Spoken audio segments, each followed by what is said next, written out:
पाकिस्तान के सियासी गलियारों में पिछले 3 दिनों से जो हलचल मची है उसकी तस्वीर साफ होती नहीं दिख रही। सीज फायर के ऐलान के बाद पाकिस्तान के वजीर आजम शहबाज शरीफ ने सीज फायर का क्रेडिट लेते हुए सोशल मीडिया प्लेटफॉर्म एक्स पर ट्वीट किया था और बताया था कि 10 अप्रैल जुमे के रोज़ दोनों फरीक इस्लामाबाद में बातचीत के लिए बैठेंगे।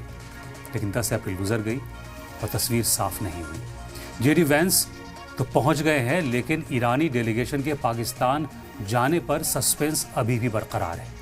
ईरान ने 2 टूक कह दिया है कि बातचीत शर्तों पर ही होगी।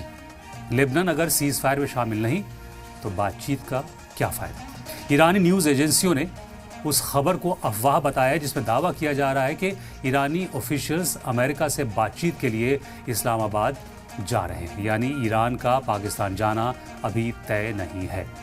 अगर खबर यह है कि बातचीत 10 अप्रैल के बजाय अब 11 अप्रैल को हो सकती है, यानी कल हो सकती है।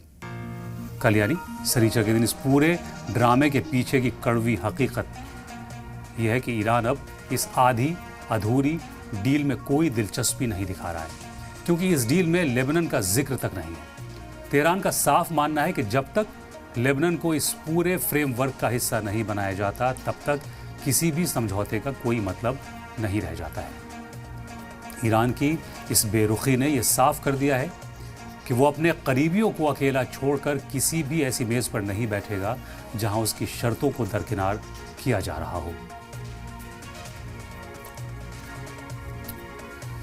वहीं दूसरी तरफ इजराइल ने एक नई चाल चलते हुए सीधे लेबनान की सरकार से हाथ मिलाने की बात कह दी है और वो बातचीत के लिए तैयार भी है। लेकिन यहाँ सबसे बड़ा पेंच ये है कि क्या लेबनान सरकार से बात करने का मतलब वहाँ की अवाम की रजामंदी है या सिर्फ एक सियासी दिखावा है। इजराइल की ये शर्त एक बड़ा सवाल है कि क्या साउथ लेबनान के उन लोगों की चीखें नक्शे से गायब कर दी जाएंगी जो इस पूरी जंग की सबसे बड़ी कीमत चुका रहे हैं। असली पेच तो हिजबुल्लाह को लेकर फंसा हुआ है, क्योंकि इजराइल और लेबनान की सरकार दोनों का सुर एक ही है और वो है हिजबुल्लाह को निहत्था करना।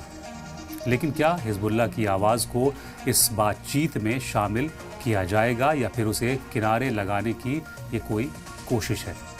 लेबनान की सरकार भले ही वही चाहती हो जो इजराइल के एजेंडे में फिट बैठता हो, लेकिन हकीकत ये है कि बिना हिजबुल्लाह की रजामंदी के लेबनान की ज़मीन पर किसी भी तरह का अमन कायम होना नामुमकिन है। इस पूरी बिसात के बीच सबसे बड़ा सवाल अमेरिका के रोल को लेकर है। जेडी वैंस तो पाकिस्तान पहुंच गए हैं, लेकिन ट्रंप का जो पैगाम लेकर आए हैं उसमें लेबनान में सीज फायर है या नहीं, इस पर सस्पेंस बना हुआ है।